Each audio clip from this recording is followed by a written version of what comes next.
Hot take. I think Gilberto Mora is at a level above needing the transition leagues in. Welcome back, folks, to another episode of Golsided. We got a new studio.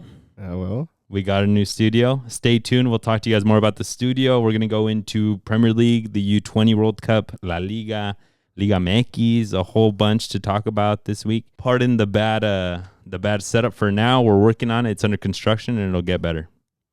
Cheers, Cesar. Cheers. Let's go. Salud.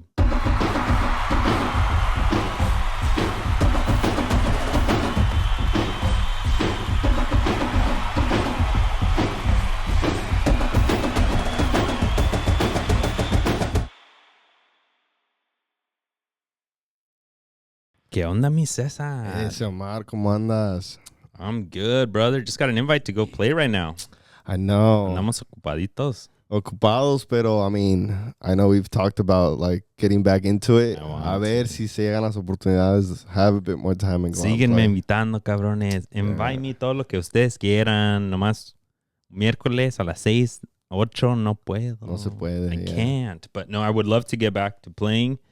Because I've been telling you, I miss that. Like, esa hambre, to chase after the ball, to chase after like a play or something. Like, I think that competition more than anything. I feel like necesita un poco, and then you get a little dormant. That's what I feel like. I feel like I go to the gym, and I push the weights and shit, but I feel como que ando medio. Soy un león enjaulado right now, bro. I need to be let loose, no? Yeah, I mean, just growing up, playing week in, week out, casi todos los días. 2-3 times a day. Yeah. Multiple days of practice. You get older and you don't have time, or you make excuses, and your body's like, hey, cabrón, we were 18 years or so jugando, y all of a sudden we're stopping. All of a sudden, ya no quieres? Because that's what it is, bro. Like 8 months ago now, we played our last game with Balls Deep. And we thought it was just a short break while they found different fields, and they never found fields. They never hit us up. And then, we just never moved back to a different league or anything. And I haven't played.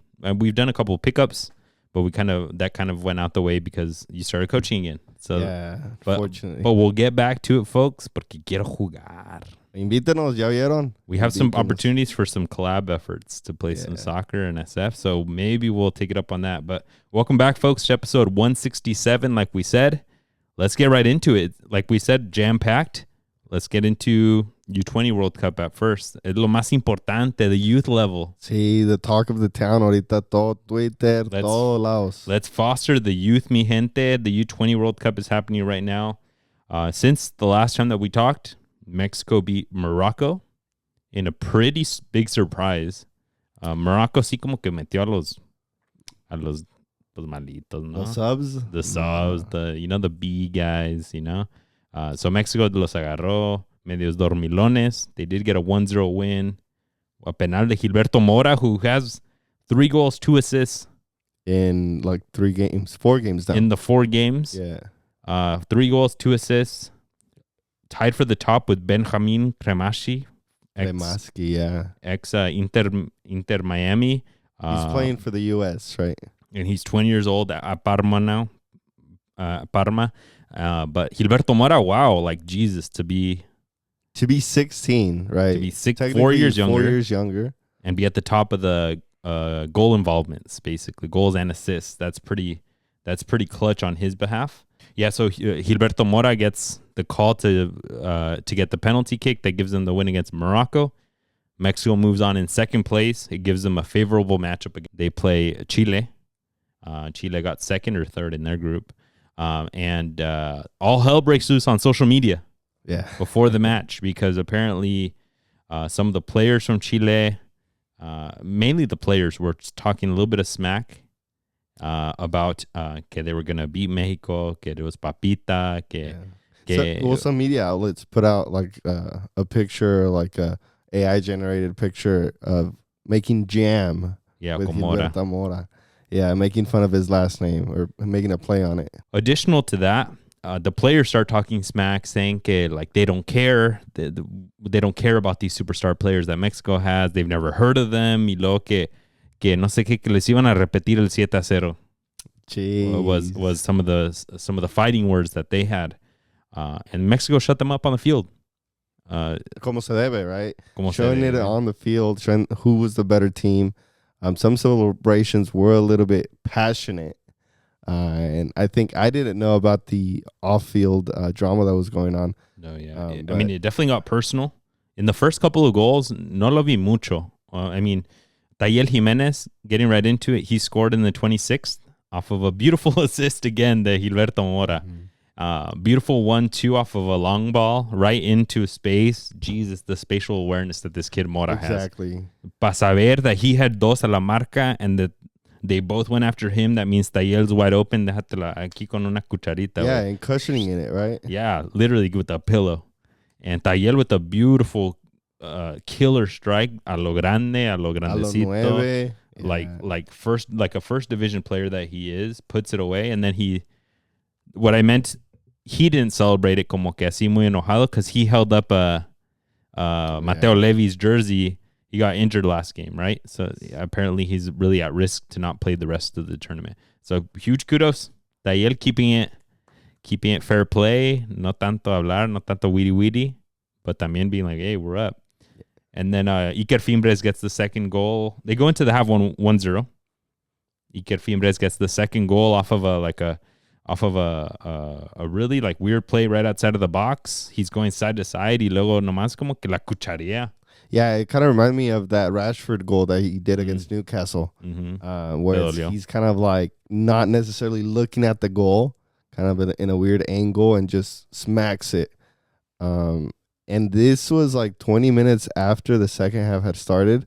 In those 20 minutes, Chile was like on Mexico. Yep. A little bit at the beginning of both halves, I would say. And it's funny, when I watched the replays just to watch the goals again, it was the Chilean coverage because it's local, right? It's in Chile. It was in Valparaíso. Like the stands were full of Chilenos. And so it was their home tournament, right? Yeah. And Fimbres, when he scores the goal, the commentators were so upset, man. They were so sad. Like that's when I knew it was Chile coverage. Because they were just like, oh. Oh, you were watching it in one of those sites, huh? No, the just the replay on YouTube. I found one that was like short, just los puros goles, and the guy was like, oh, y la lleva Fimbres y el 2-0, ya va perdiendo Chile, and I was like, bruh, they were like, and then he started saying like, oh, Chile en su mejor momento, la desgracia, ya les metieron and I was like, bro, you're on that copium right now. You're hurting. But Fimbres put it away. Mexico's up 2-0, fully in control. At that point, Chile has the opportunities, but they're not dangerous. No. Emi Ochoa had a couple of good saves, but the most dangerous ones were like those hell long, like, parecían pa centro, but they would go at Emi Ochoa and he would just slap them over, right?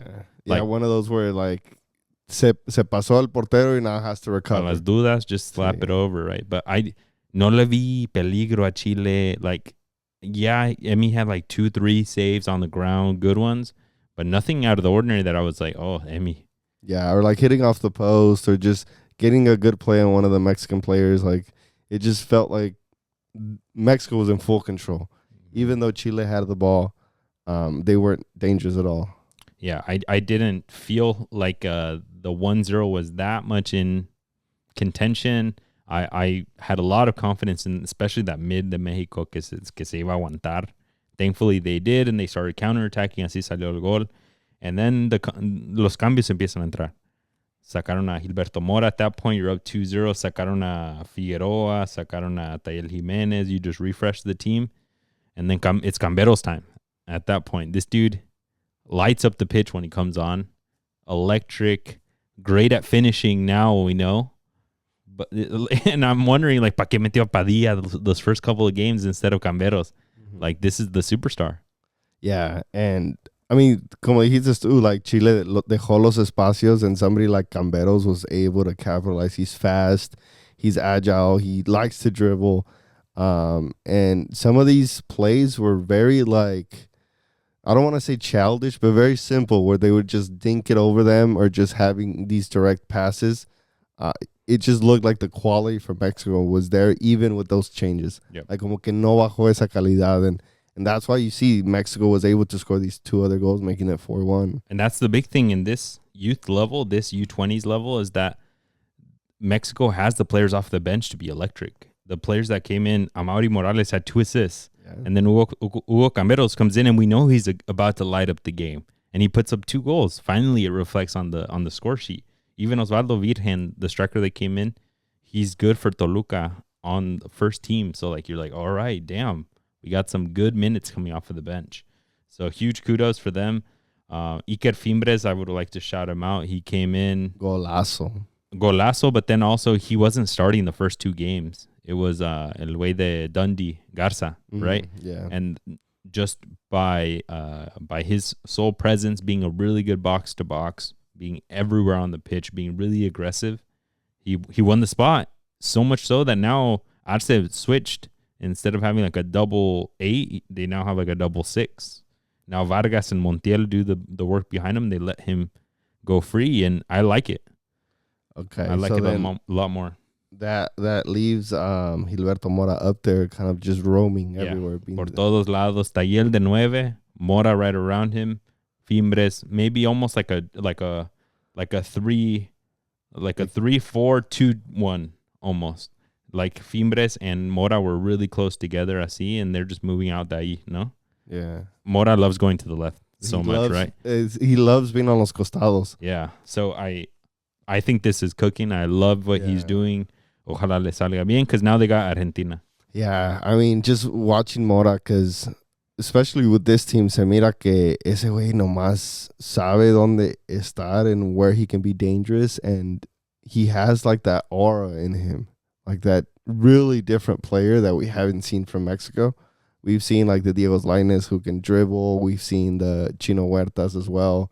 I mean, all of these players who just have like a very one-dimensional like profile to them. Like you know what they're able to do and what they'll offer you, right? Un cross, that's it. And you put somebody like Mora in there and it's completely creative. Like the timing of his runs, the timing of his passes, the spaces he takes up, sometimes overloads the left and just has like a 2v1, drags player, but then passes it and flips it, goes on the other way.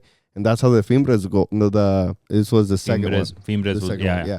Where he takes up the right side, so the right winger spots, and then he drags 2-3 players with him, passes it to one of the eights. Eights finds Fimbres, and then Fimbres takes up that center channel that has been available because of what Mora did and just shoots it. It's really fun to watch this guy, and es de hombre grande. Yeah. Es de los dieces que, we were screaming for a couple months ago. Yeah, I think this dude has a lot of like small qualities that que no se enseñan. Yeah. That like when you look at your team, your U14s, your U11s or whatever, you can see a couple of those that are just like, damn, like I didn't teach you that, dude. Like, damn. Yeah, and your dad didn't teach you that. Like, you just kind of understood. Yeah. You see the game a little bit different. Gilberto Mora, like, he is a master of space, I think. Space and movement. Yeah. He does so good at knowing where he's going and then, like, the movement that the other players are doing. I bet you in his head, he can see 1 to 2 moves ahead. Yeah. Como traía Brasil, güey. Like, that pobre güerito lateral, like, lo tenía como toro, güey. Like, legit, like, old school 90s oles. Like, paraba, vámonos, cabrón. And it's funny because Juan Carlos Osorio mentioned the same thing. He mentioned that the reason why he was able to see Gilberto Mora is because they did a drill with the U23s that he was a part of where you have to be able to play in certain spaces based on your role. I forgot the name of it, but he said that City uses that. Pep uses these drills.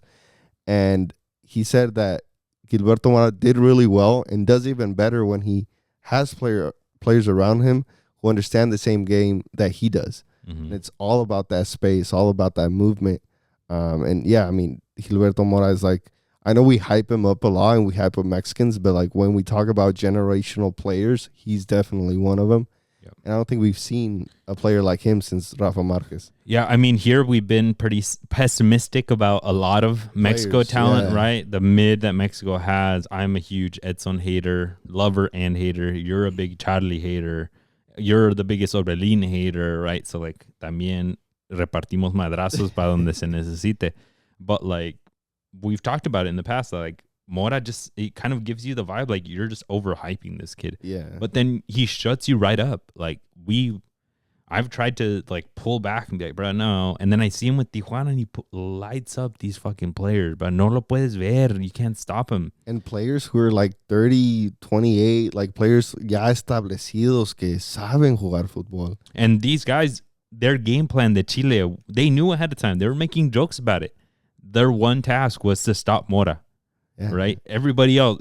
And when you play these type of teams, like if you're the high school coach and you know the local other ballers and stuff, you're like, el que quiera hacer lo que quiera, anybody else. But don't let that one fool do it, right? Because then you know the other fools are going to mess up at least. But in this case, they knew it, and he still put up an assist. He still was super involved in the entire game. Like, I mean, if you're Chile and you looked at that first goal, you're like, holy shit! Like, what do I do? I had my two center backs on him. They literally left the mark to go and swarm him, and he just poked right around us. Literally poked a hole. And yeah, it's just astounding. I'm excited for the Argentina game. A lot of folks in the Discord are nervous. I mean, there's reason to be nervous. Argentina eliminates Mexico in a lot of tournaments at the youth level también. But Mexico's had a lot of success at youth level, so there's a leg to stand on. And this generation is very exciting. Now they are going against fools that are trained como hombrecitos desde una muy baja edad. A lot of the players that Argentina has are the next ups, are the next Mastantuonos, are the next Enzo Fernandez. So it's like a real big task now. We get it. You have the talent. You balled out against Morocco, against this team. Yeah. You're going up against really, really grown-ass, well-developed footballers now. What can you do? Yeah, and we play Brazil all the time. I know they're in the same confederation as Argentina, but we play Brazil y siempre podemos sacarle lo mejor, ¿verdad? Mm-hmm. Ya les ganamos en las Olimpiadas, les ganas en los U17s back in 2006 with the Giovanni Camada. You beat the Uruguays, but I feel like Argentina is just that shadow que siempre tiene Mexico. And yeah, like you said, they're built completely different. I mean, youth levels, they're monsters, and you see them go all the way through the pipeline and just at City, at Barcelona, like at these massive clubs. And it's a really good test for Mexico to put themselves on the same playing field and say, okay, también tenemos la calidad y lo vamos a demostrar not only to themselves, but also to scouts who are there to watch them. That they are the real deal. They're not just playing against los Marruecos, como dijiste, o los Chiles, con todo respeto, pero now this is the test where they can show that they are able to go to Europe and take, you know, their talents there and develop even further, just like their Argentinian counterparts. Yeah, it's going to be huge. They're already getting looked at.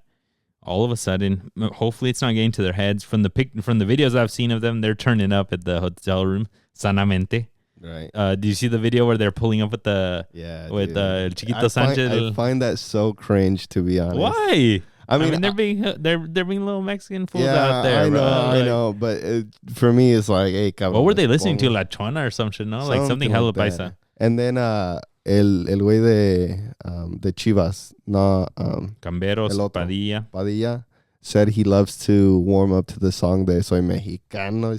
Oh my God, eso like, ya sí, ya cállate. Eso no. But yeah, I mean, they're having fun. They're having a blast. And that's good because confidence is high. Their confidence is high, and I'm glad they're maybe disconnecting from what's happening out there by having this fun, going into their concentración at their hotels, because a lot of noise is coming out of this.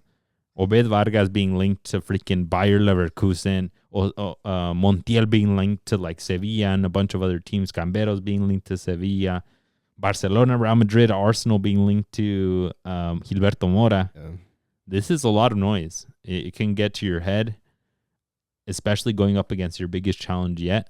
Ojalá, you set those things aside. Todo lo bueno va a venir. It'll come by its own, right?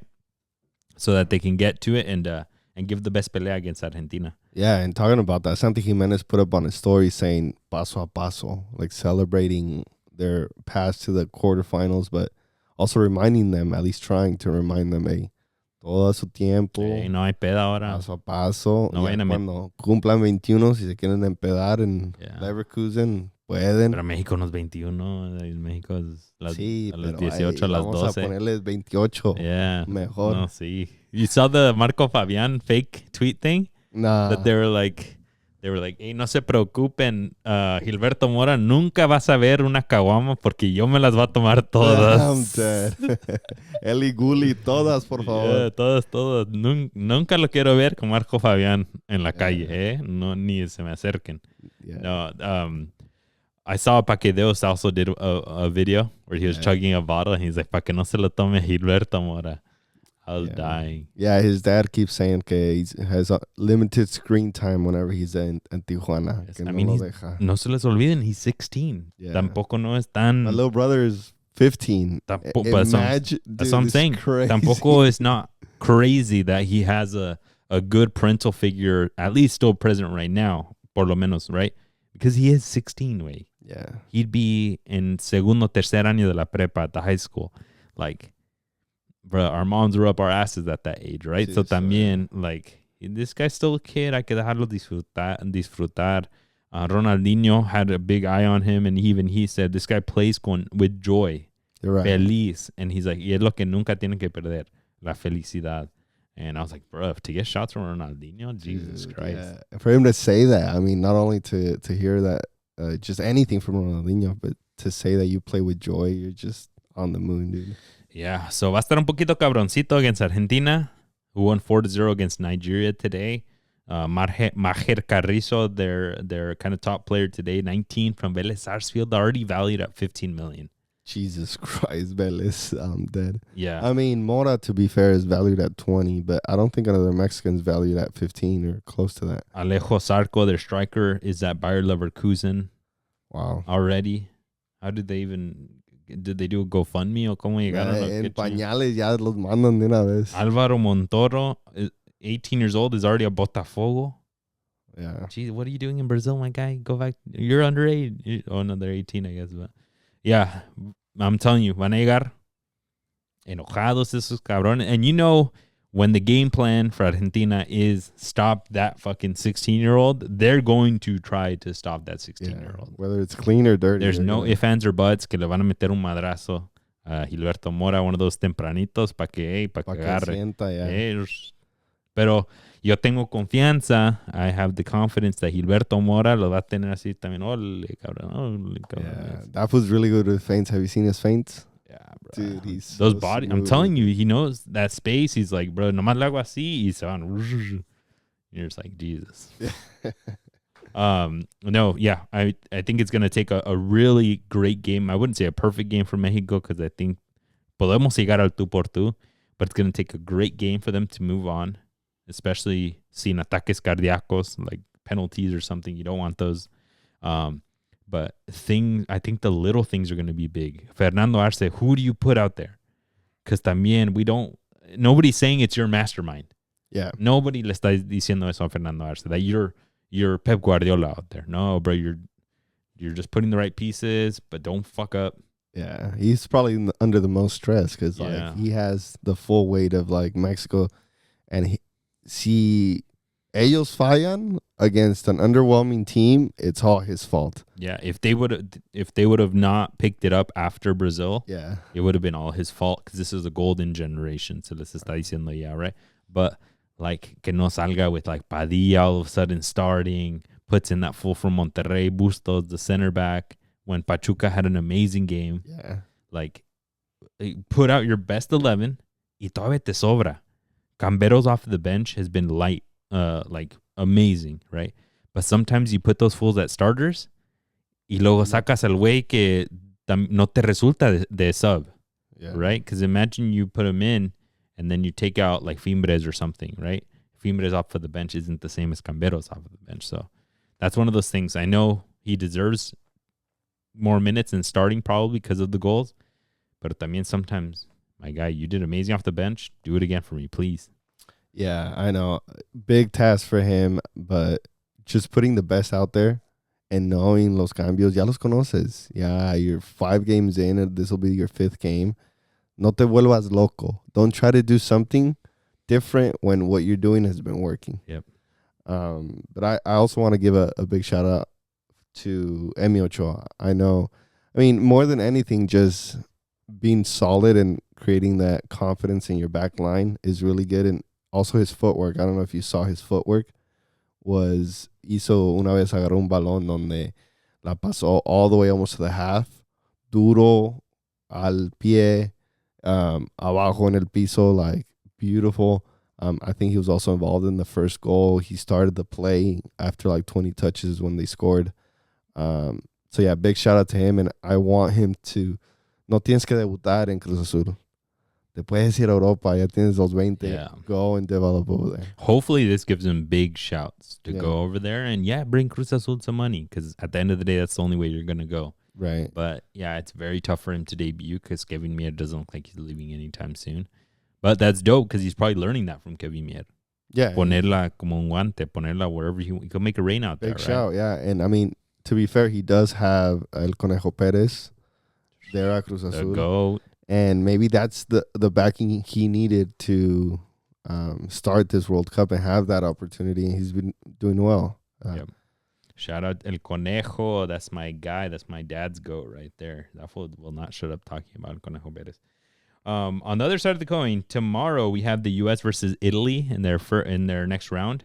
The U.S. ended up kind of falling a bit backwards into the playoffs. They lost 2-1 against South Africa.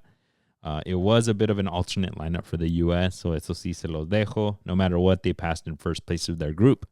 Now they play más o menos Italy, but you can never rule them out. But this Italy wasn't anything shiny in their group stage. Yeah, they won one, lost one, tied one. U.S. Italy, yeah. So I in my opinion, I think they could move on pretty easily, especially if they have their best 11, a Karmashi, a Nikotsakiris, all of those fools. A lot of Philadelphia Union players. Damn, they fucking produce. They pump, yeah. But then right after that, let's talk on Marruecos. Marruecos has to be Korea, South Korea. No fueron los otros. But Marruecos is the one that I think is going to be tough with their starting lineup, with the do or die game. Yeah. I mean, no, I don't know. I might be wrong, but this Italy only lost to Argentina 1-0. So I don't know how alternate Argentina's team was, but Argentina's looking well. So I think que va a estar pelada, no va a estar tan fácil. I know. No les tocó un equipo papita, and they were first, and like Loki.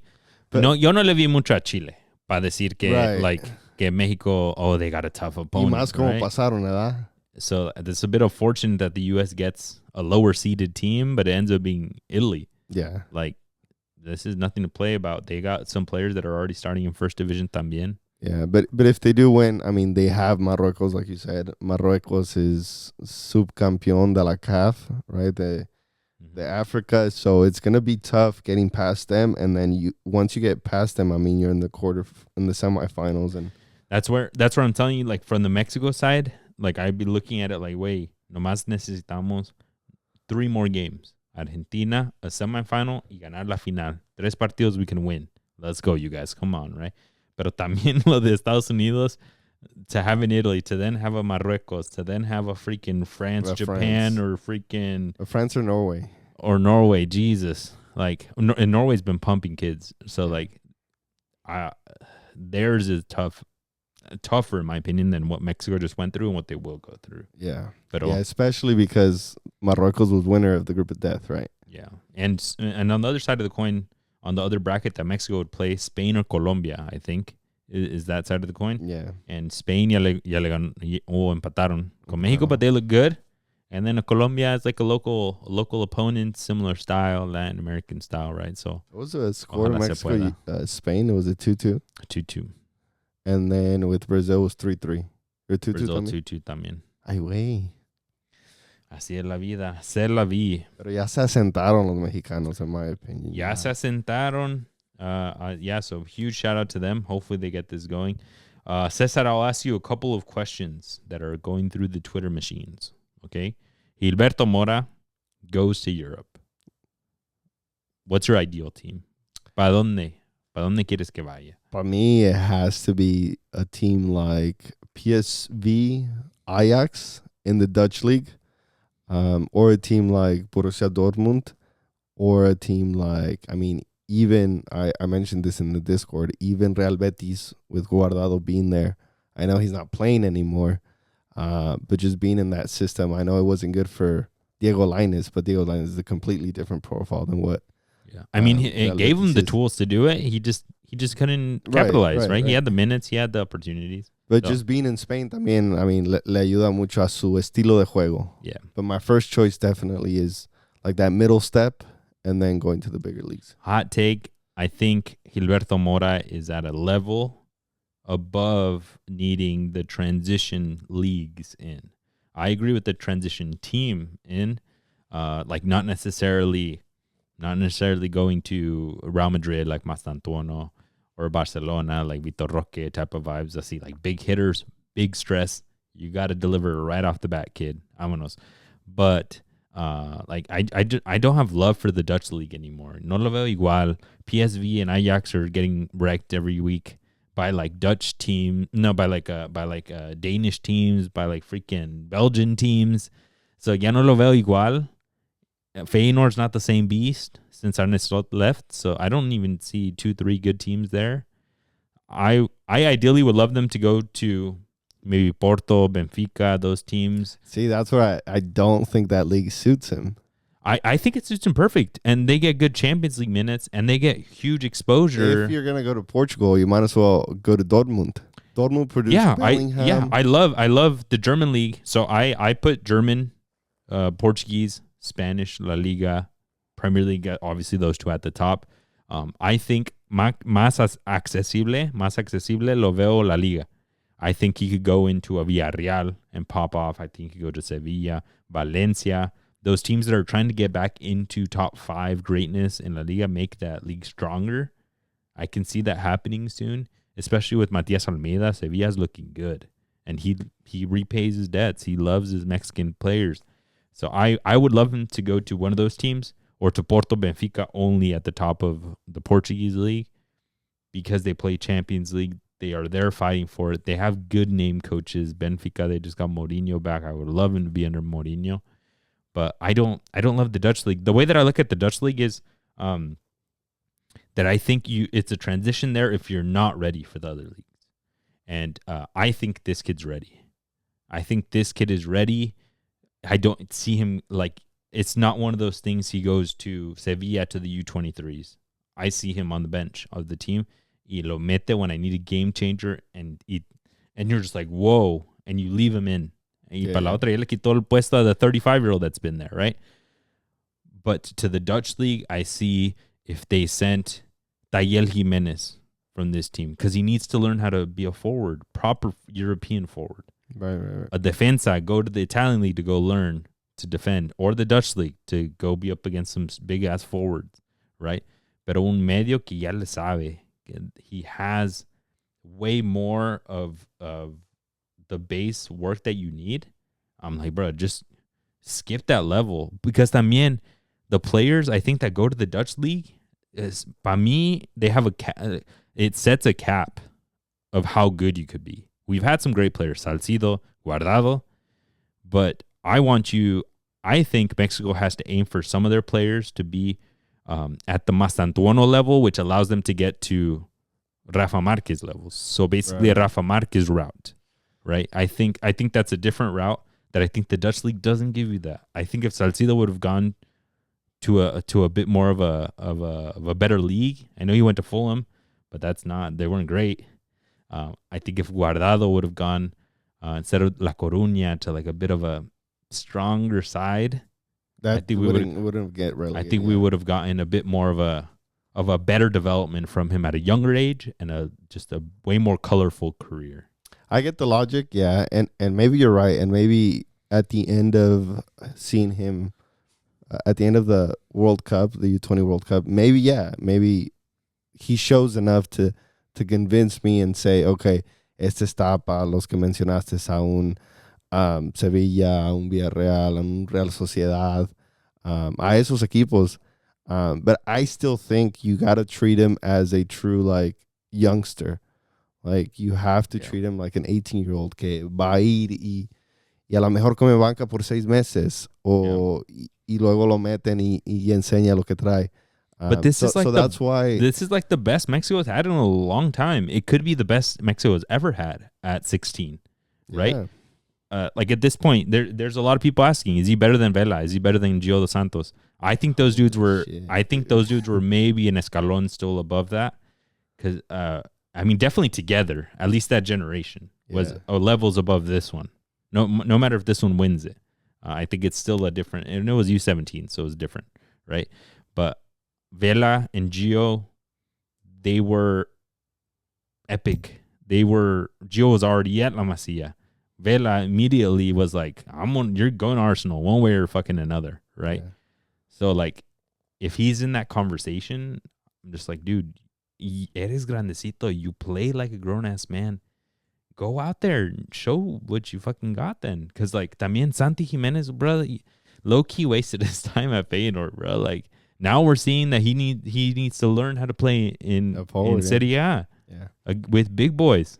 And it's like, entonces de qué te sirvió to be dunking on 5'8" defenders, bro? Like, también. Yeah, taking your logic, I mean, I just looked up Hugo Sanchez, and his move first was Atletico Madrid, right? And then he made that move to Real Madrid, who actually gave him that greatness and to what we have now. So, yeah, I mean, even an Atletico de Madrid with Simeone, I know we hate on him on the pod a few times. But yeah, maybe put in a Mexican in there with a whole bunch of Argentinian midfielders and que se enseñe y que se cuele. And those are the elite, but still steps, routes to greatness, Raúl Jiménez, right? if it would have worked out, right? Yep. He went to Atletico Madrid. He probably could have gone to Wolverhampton straight there, right, when they were in second division or something, but he didn't. He went to a great team because he was putting up great numbers with America. So that's what I'm saying. Like Borussia Dortmund, I put them up there. I think I rate them. Best shout. I rate them. Put them in there, right? Dortmund has produced Bellingham, has produced a whole bunch of players. Pulisic. Reina wasn't good, but they produced him at that. I mean, full crew. You have a name. But that's what I'm saying, bro. This is the best Mexico's got. Pave a path for other just as great of Mexico players. And también, along with paving the path, my dude's going to go out there for, like, people are already getting upset that he's worth more than, like, 10. And you're just like, bro, like, just because he's Mexican, right? Yeah. You've seen the joke, Gilberto for $50 million. Then the Gilbert Blackberry or whatever, like, for English, for English, that he'd be like $150 million, right? Yeah. So, like, también. And this is I think owners are pushing this to be like, well, también honor the Mexican player because we want hella money, but like, también, I mean, the ballers are there. Do you think 20 is a lot? No, I think 20 is justificable for a 16. Santi went for 30, right? Something like from Cruz Azul. No, he's like 15, 20, right? Yeah, and I think it was only part. And then he went. I think 30, that's what 40. Tijuana wants to do. They want to do 20 for half. Yeah, beautiful. Wow. I love the percentage game for Mexican ballers because Mexico también, to get that number up, you have to produce a bunch. You can't just be one in a blue moon and then you try to convince the public, hey, the Mexican baller is good. Pay $70 million. There's none of them out there. There's no 16 to 20-year-olds out there. So why would they pay that? Yeah. Right? So you have to convince, but I would say Gilberto Mora can open a path because it'd be great. Montiel is going to go for maybe 3/4 of his price. I say maybe Montiel half. Should be like 12 to 15. Yeah. And then Obed Vargas might be about right around the same. Yeah. But yeah, hay que respetar, güey. I mean, Mora's 4 years younger and he's balling out twice as good. So también, sometimes you got to respect it. But yeah, clear that path, mi Mora. We appreciate you. Cesar, one more. Ya para que digan que ya nos callamos about la selección de México. How many of those 3 in the mid does El Vasco actually take to the World Cup? 4 in the mid. Let's cook that. Mora, Fimbres, Obed Vargas, and Montiel. Who actually makes it to the World Cup next year? The obvious one is Mora. But at the World Cup next year. At the World Cup. Beautiful. And I think the other one has to be probably Montiel, because I don't see Obed fighting the spot with Edson, with Charlie, with Lira. No, with Lira. Or with somebody Marcel like Ruiz. Romo. What if Romo Ruiz comes back? But he's not even there, but like Marcel Ruiz, yeah. So I think it's harder for the other two. The numbers aren't numbering right now for all of them to go, but everyone's screaming for it, right? Start. Yeah, I think it's tough if you put those three like youngsters, even starting or just all of them together. Not even starting, just on the field together. That's kind of wild. Yeah, just on the roster together, right? Yeah. So, I mean, the one thing that people can look forward to, we do have some stats. Javier Aguirre is the coach that brought the most youngsters in one World Cup. He brought eight U23 players to the 2010 World Cup when they had Vela, when they had Chicharito, when they had Salcido. We had all these fools that were young. And then 2010 World Cup. Folks, I think La Volpe in like 2006 only had like 3. Some other fool had 2. Some other fool had 1. Like, and we know in the 90s it was just a bunch of grown ass men, no youngsters, right? So, también we have a coach, especially being helped out by Rafa Marquez, who will hopefully bring a good amount of these. Yeah, and that thought, I mean, I know we finished the conversation, but that thought, imagine if Rafa Marquez was still a la Masia, it would have been the perfect link. I mean, he has connections. What do you mean? Like, yeah, but I mean, he's the one que ayudó el proceso de todos los que tienen la Barcelona right now. He didn't take anybody. He had the time. He didn't take a single one. Bro, he was there for like a season. Yeah, but he didn't cook anything. También. El Vasco was there for a freaking decade, and he didn't take a single Mexican baller. El Vasco's way different. But that's what I'm telling you. Like, también, sometimes there's got to be something that's difficult for them to bring them out. And then there's also something where you're just like, okay, do you really care that much if you're not putting on for the homies? But closing off this conversation about these 4-ish players, Rafa Marquez, you're taking up the job afterwards. Right. So también el Vasco can't just look for his ass now. He has to look for Rafa Marquez in the future. Y también you gotta bring the 4 to 5 to 6 to 7 youngsters this time. Especially if I'm Rafa Marquez, I'm like, hey, no me traigas a Charlie. Yeah. Tráeme Montiel. I want him. No Charlie, no Orbelín are given, or like so glaringly obvious for me. Yeah. Orbelín just needs to come back to Liga MX. Wreck Liga MX like all these fools, and then just retire. I don't even know what he's doing right now or how many minutes he gets. Yeah. No, nobody knows. I don't think anybody knows. All right, folks. That's it for La Selección de Mexico. We hope you guys love the studio, folks. Like we said in the intro, it'll get better. There's very little. Costalito, what else do we need? What else do we need? But we're gonna decor. You guys give us advice. You guys give us input in the comments on what you guys think. And yeah, it'll get nicer. Poco poquito, como dicen, paso a paso. Paso a paso. Let's get into it, folks. The Premier League over the weekend. My Arsenal is top of the league, baby. Top of the league. You'll never sing that. Yeah, Arsenal is at the top of the league after winning 2-0 against West Ham. Papita.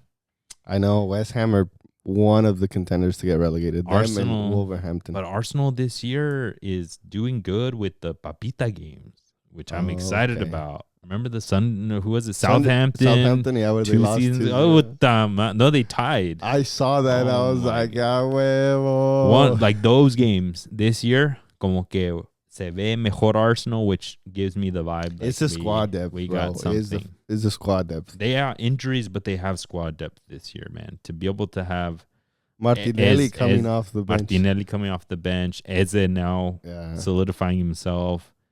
But the injuries are rough. Hopefully they can get some. Did Odegaard end up getting injured?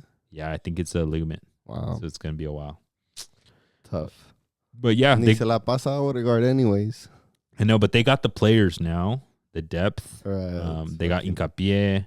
He's injured, but hopefully he comes back. Dude, I totally forgot about it. They got Mosquera, that fool that came in for Saliba, and he's freaking wonderful, man. But now Saliba and Gabriel are back. And apparently they have like records of like very minimal goals when they're both starting the games. They don't get scored on like ever. You just haven't played Newcastle. Oh, we beat you guys, but you got me my burrito porque Así te fue. One burrito down. One burrito down. He still owes me one more, folks. Liverpool, they lost 2-1 against Chelsea. That was a great match. I thought it was really exciting. 2-1. Golazo de Caicedo. Golazo de Caicedo. Banger. Ni se la creyó el güey. Nah. He's like, oh, fuck, that was me. I got to run now to celebrate. Yeah.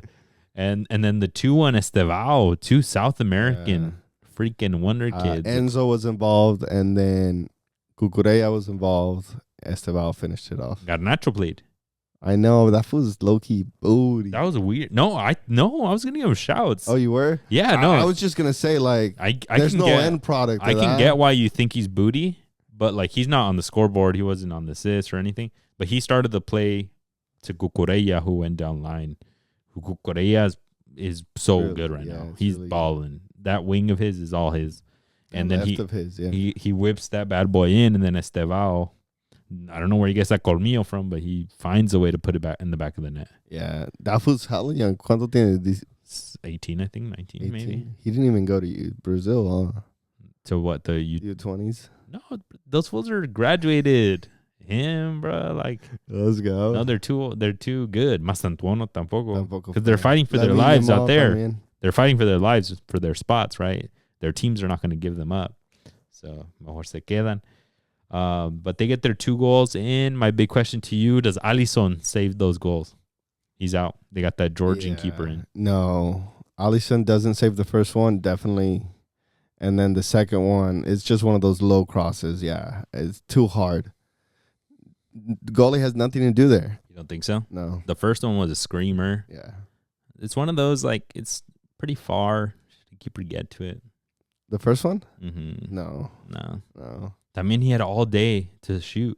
Yeah, there's video edits of Virgil van Dijk just looking. Yeah. Or like where he's like it cuts into like people shaking their ass because you know how he like starts walking and then dude, that habit only works on one-on-ones. Nunca le salió el balón. I love Virgil van Dijk is one of those players that you just hate to play against, but you love on your team. He's such a hard ass, right? Like, so it's kind of fucking annoying, but like when he's your partner as a center back, you love that. But like, he looked like booty this game, low-key. Yeah. I didn't like his performance, and a lot of them were things that I thought, like, you know what, Superman would have done a little bit more here. Yeah. That one I thought he would have stepped. Konate didn't step either, so tampoco. It was right in between both. Nobody stepped up. Yeah, McAllister got beat también. Yeah. Like, and I think Mo Salah should have done better. He had one clear one that he should have put away. That it's unlike Salah to just not slot it. This season, no? Yeah, I mean, he started off good, right? Remember, FPL was going off because he was scoring goals. Yeah, I never picked him. But he's cooled down. He's calmed down. Against Chelsea, he should have put those away. Enzo Maresca, did you see him running? Yeah. Dude, he got a red card just because he bolted down the line to go celebrate. Yeah, I saw that. You get a red card for celebrating? I think it was a double yellow. Oh, okay, he already had one. Because you could get a yellow just for getting out of the box, right? Like, there's no... Stepping onto the field Stepping onto the field for sure. As I should know. Yeah, you should know. But then also getting out of your... Technical area. But all the commentators were making fun of him, saying that he's going to pull a hammy because he hit a full-on sprint. Yeah, he did. He was just running for his life. But, I mean, Chelsea desde la cuna because now they got my Arsenal first place, baby. Do we sound the alarms for Liverpool? No, it's a long season. Is it over? No, definitely not. I think Arsenal can trip up by any moment también. Hey, tampoco. No, pero así van las cosas, ¿verdad? But do you think did Liverpool just bottle it? No. Do you think they'll still win it? Yes. I mean, I think it's too early to call. Yeah. I think it's too early to say somebody bottled it. I just can't wait to Even this if it's weekend. Arsenal, I'm not going to say, you guys bottled it already because you guys lost the game. There's no game this weekend, but I can't wait till the following weekend when we get if they get a 4-point separation, I'm going to be like, only for 2 months later for the gap to be Liverpool plays United. Oh, my United next weekend. United. And then Arsenal plays Pinche Fulham, okay. Ojalá que no. Arsenal play Fulham. huevo, en serio. Hey, Raúl, hazme un paro. He's injured, bro. Oh, then even better, bro. I don't have to root for them at all. Yeah. But speaking of United, they beat Sunderland 2-0, so vienen enrachados ahora sí. Yeah, ahora sí vienen They're con like, todo lo que da. tráiganme a Liverpool. It's at home, too. Yeah, new goalie. No pierde. Eso dicen. El young one, Belgian. He put up a clean sheet? Yeah, I mean, this Sunderland was doing good, right? They were like 5th in the league. Law of averages, we say.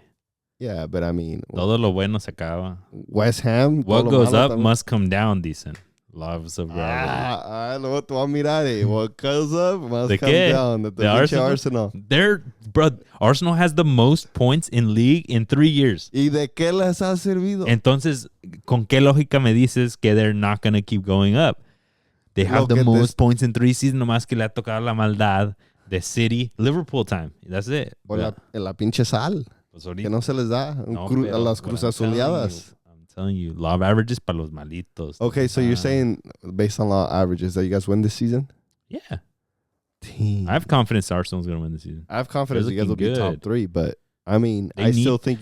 We talked about it last week. They need to focus on a fucking trophy. Win league, win champions, and put up a fucking fight in the cups. In the cups, put up a fight.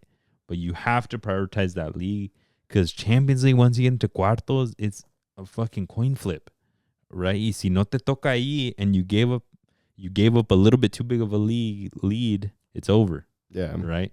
You got to semifinals last year in Champions League. Kudos. Try to get there again, but be first place in the league while doing so. That's all we ask. If they win league, I bet you a lot of people will be like, yeah, we'll take another semi-final exit. Or another Arteta year. Oh, if he wins league, bro, Arteta's there for a decade. Arsene Wenger vibes. No, it's gonna be good. But Sesko gets a goal, back-to-back goals. Yo ni me la creí. I was like, what? Yeah, I mean, I guess the transfers are paying off now. Have you heard of the term 007? I have not. So I just saw this. The youngins are saying it on Twitter. Shout out the youngins. 6'7". So what it means is 007, like the James Bond, dude. But it means 0 goals, 0 assists, and 7 games. Oh, is what they're using to gauge bad players, bad transfers. Oh, okay. Florian Wirtz. So they're saying if you hit 007, you're terrible, and then Wirtz is like, no, but that fool's he hasn't done shit. But they were holding Isak to that 007. I think he scored, right? Has he scored? Yeah, but not in league. Did you also see that they were saying Isak needs to acclimate to the league? That was the craziest. Yeah. Bro, you were just 2 hours away in the same league. True. Come on. Yeah. You're okay. You should be fine. I think you're just lazy. I think he was lazy at Newcastle. I saw that post and I was like, not even acclimate to the team? Like, that would have been less wild to say. Yeah. Acclimate to the league makes 0 sense, my guy. Yeah. That makes 0 sense. No, ya ni me escupen, cabrones. Let's bring on to La Liga. I have a big note here, folks. If you guys know me on a personal level, you guys know me, Pastor. Nuestro gran Almeyda, who was in the running for a name I would have given a child one day, that name. Oh, was it? Yeah, Matias. And then my just a fun fact, folks. And yeah, my wife hella loved the name Matias when I brought it up one day. And I was like, I was in the background, I was like, I'm cooking these. And then one day I told her, I was like, hey, you remember Matias Almeyda? And she's like, no way. That's why. And I was like, I mean, I loved it. I liked the name. And then she's like, hey, but I like it too. And I like Chivas. So I was like, oh, so it's in the running? Yeah, she likes it. Oh, shit. I thought it was just a joke. I thought she was going to say, oh, never mind. But it's in the running. Yeah, Matias could be a kid's name one day. What about, can you flip it into a girl's name? Because it's going to be a girl. Matea, no? I guess, yeah. Maybe. But it's not the same. Maybe. No, and I already have a homegirl with that name, so I don't know. Oh, we'll see. True. But, yeah, the legend, the man, the myth, the legend, Matias Almeyda, went a bit under the radar for us a little bit at AEK Athens. Doing well still. Doing well. They won a doblete league and cup there, which that they hadn't done. It's been so long. Yeah, like 15 years old. Yeah, he's still putting on for Mexican players. He brought out Orbelin. He brought out El Pizarro, who all of a sudden now is balling out for Juarez. So también he's doing miracles. God's work. He's literally doing God's work out there. He's still employing the homie Agustin. Shout out Agustin if you're tuning into the pod. That's the boy. He's in the background of the famous video, the one that I'm mentioning here. Oh, I can't believe I missed him because I saw it. The boy's right in the background. I'm like, oh. ¿Todavía hablas con él? Yeah, that's the boy. Yeah, just so you know, friend of the pod is Matias Almeyda is one of the guys on his video team now. He used to be the translator and video team member for the Quakes, and he's still there doing video work. But that's the boy. But they beat Barcelona 4-1. Grandes. Dude, for real. When I saw that score, I was like, ¿qué está pasando? And then I saw it was Matias Almeyda, and I was like, it kind of makes more sense now. It makes more sense. This dude is a master at motivation, at getting the most out of players. Sometimes se la acaba, like towards the end of Chivas, it kind of ends up dying out a little bit. But when he's on it, when the crew buys into the methodology, Matias Almeyda is unstoppable with his team. And when you hear his speeches, I want to freaking run through a big brick wall, man. For the guy. I will go out there. These knees won't hold up, but I'll put up 90 minutes, coach. Like, yeah, and even hearing him on press conferences, just so humble. La forma que habla and keeps it real. I mean, it just makes you fucking want to see his games. Y lo que quiera el señor, ahí estamos a la orden. Ahí estamos. A sus órdenes, mi don. No, but he said something along the lines of like, that we've been selected for this exact moment, por eso somos elegidos de estar en este momento acá. And then he mentioned, hay datos que este equipo no gana aquí en hace 10 años, that Sevilla hasn't been in Barcelona in the past 10 years. And he said, más motivación que esa no puede haber. Jesus Christ. I was about to jump on a flight to Barcelona just to play. But it's so many good. This dude is such a master with his words. Yeah. He's supposedly really well read, and he has like his like methodologies, like his like code that he lives by off of certain books that are like really famous. Like one of them is the Samurai Code, or I forgot what it's called. Really famous book. But this guy, habla bien, man. You just wanna hear him talk. But motivated his team to beat Barcelona 4-1. Alexis Sanchez goal. Alexis Sanchez even scored. Jesus Christ. I created a penalty and he scored it. And the player of the match, their keeper on FootMob. Even though you could score 4 goals for your keeper to be the player of the match, that's pretty baller. Nobody. Everybody having a great game for Almeyda, and now Sevilla is in 6th place. El Sanchez Pizjuan was on fire. Bro, Sanchez Pizjuan is probably one of the stadiums I want to visit. Everybody was loud. Turning up. You could see everyone jumping. Almeyda's turning up with them. And then the post-match, just as freaking epic of a speech. Yeah, I mean, like I said, con que Matias Almeyda keep this momentum going, keep them motivated. Porque Sevilla has been struggling for a few seasons down in like relegation area. Ellos y Valencia. Now they're doing better than Valencia. They're 5th in La Liga. So 6th. So que le sigue echando ganas. Yeah, and I mean, he's coming in at a perfect... It's like perfect for Almeyda. When he came into Chivas, they were at a really low moment, and then he comes in and he saves them, right? Yeah. He's doing the same for Sevilla. He's going to be a freaking hero by the time he gets out of there. If he can qualify them for Champions or for Europa, he's going to be a hero because they've been struggling. Sevilla and Villarreal are the teams that we've known to be like Europa League gods. Yes, en falta. And Valencia. Yeah. They haven't been that strong, which has made us feel like La Liga is not so great anymore. But huge for Barcelona. Just super quick. The only other note, Real Madrid winning 3-1, and you had to bring up a note that they've scored 7 penalties in 10 matches. Yeah, they've been awarded. ¿Te duele o qué? No, es que pues... ¿Te estorba? Es en 10 juegos que te marquen 7 penales. And Mbappe does all of them. No, Vinny did one. Yeah, Vinny's right? Done a couple. No se te hace algo curioso, algo noteworthy. ¿Qué? Que en 10 partidos le den 7. And do you remember the Marcel? Se los robaron a ti o qué? Do you remember the Marseille goal? The Marseille penalty? Yeah, that was so whack. Hey, that was so está whack. pasando, doctor? No sé. But this one was. No, I see. I get it. But it's just, it goes along with the narrative. Y si le hacen penal, pues ¿qué quieren que haga? Que Real no marquen. Madrid, The ref's gonna be, espérate. No, ya marcamos 9. No, never mind. No, ya pero, son muchos. no. I don't wanna. Yo no quiero ser el de double digits. Sorry, no. Pero ¿cuántos Arsenal? How many have they marked on you guys? 4 Arsenal, a couple. I mean, Saka scored one the other day, 10 right? days? I think 10 games. Yeah, very few. Es lo que te digo. It's very unusual. Can it happen just because it's unusual? Yeah. But it's just when you're aggressive in the box. Pa que te marquen penal, you have to be in the box, right? Sí, correcto. También mi pinche Arsenal, they struggle to get in the box. Go around and around. They just pass it around. No, but I mean, Madrid's in the box, Mbappe's in the box, and yeah, maybe he flops. Maybe they get it the right way with the handballs and stuff. Yeah, I just thought it was noteworthy because, I mean, that 7 and 10 is crazy. Porque te duele? Because you're looking up at them right now. Ya te veré con tu Arsenal. Yo no tengo equipo en la liga, ¿sabes? No, pero... All right, folks, let's bring it on to La Liga. Liga MX.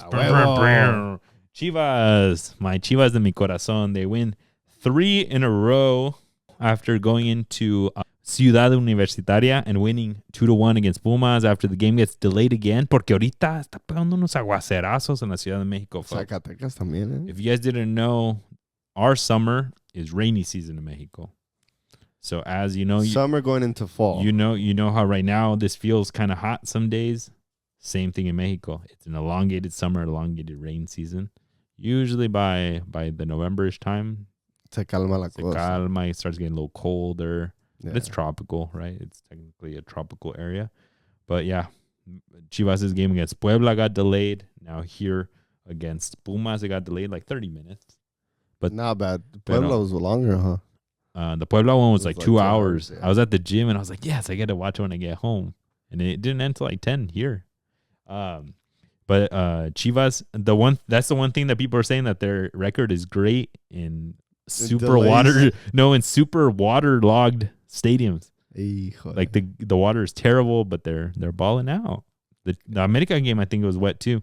Yeah, against Santos. Yeah, it was wet. The Chivas America one. También estaba bien mojado.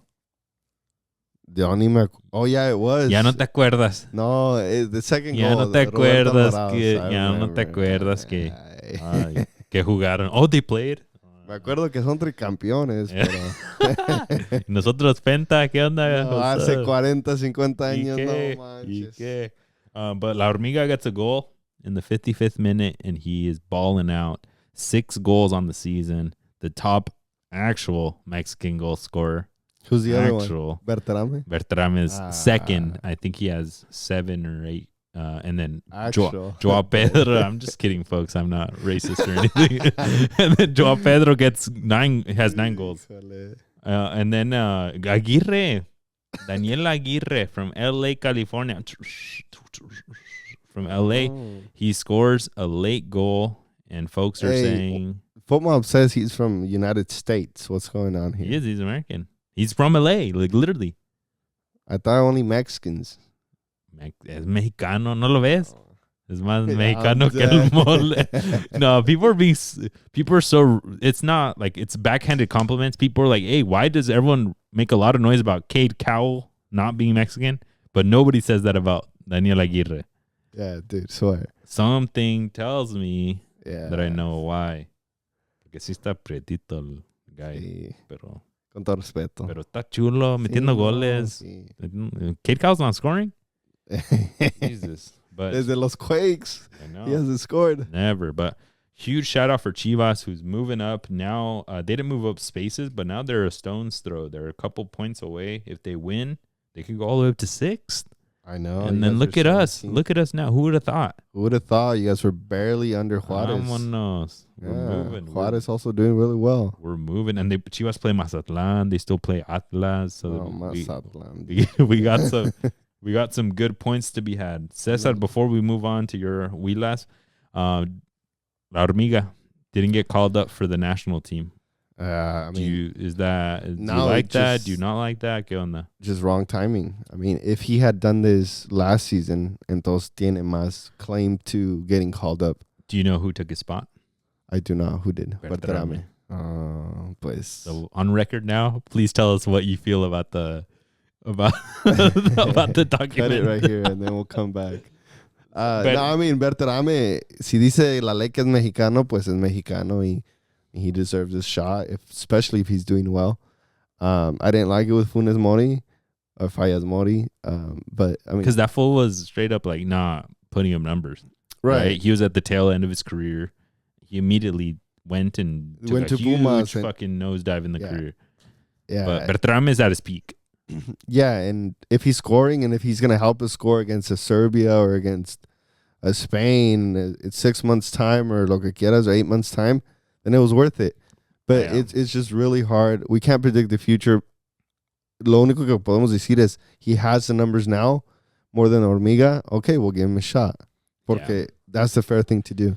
I would have loved the shot right now for La Hormiga because there's very few windows ahead of the World Cup. I'm not saying he would go to the World Cup, but I would have loved for him to be like, I think that's a psychological thing as a coach. I like thinking about those things that like El Vasco would bring in somebody like Hormiga, bring in a lot of these U20s from the U20 World Cup and be like, cabrones, maybe you won't get that call. I'm sorry, but look how much I value you and the effort that you're doing. You're here at the Juegos Moleros.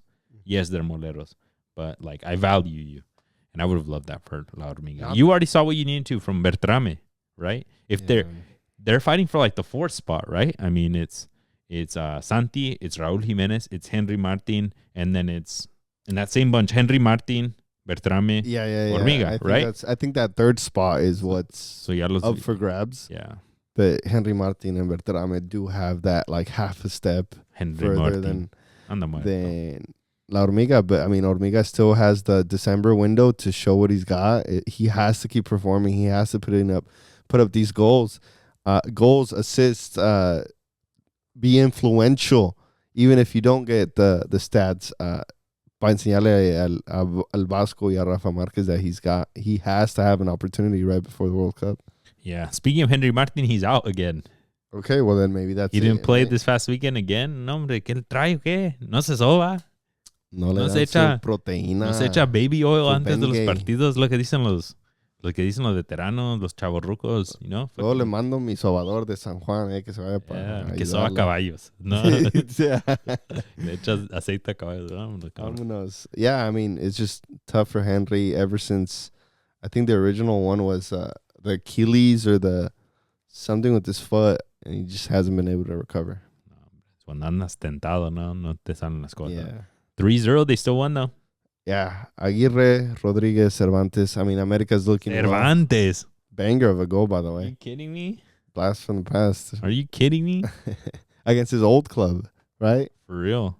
But yeah, I mean, Fidalgo is supposed to go and try out sometime. Saint Maximin had a kid. Maybe we'll have him in a couple of years. Let's go, baby. Just overall, America's doing well right now. Y que siga esto, and they have to peak in the postseason, porque si ahorita me das $5 against the next club, Tijuana o con el que juegues, and then you don't perform in the postseason, entonces que sirvió. Yeah, I mean, you guys are 3 wins in a row, same as Chivas, so picking it up at the right time. There's still 5 games left, so a ver quién se agarra, quién se enchufa. Right now, Toluca, 5 wins in a row. They are 1 point above your America for first place. And it doesn't look like anybody's going to stop Toluca. That's what it looks like right now. I mean, ¿quién se anima? ¿No? Querétaro's next, so. Querétaro's next. Fuck. Vayan estrechando, cabrones. Diego Reyes, maybe les ayuda ahí a meter pata. Bro, I'll bet the over, like, they're going to win by like 2 goals, bro. No, hombre. Pobre Querétaro. That just means bad news for them.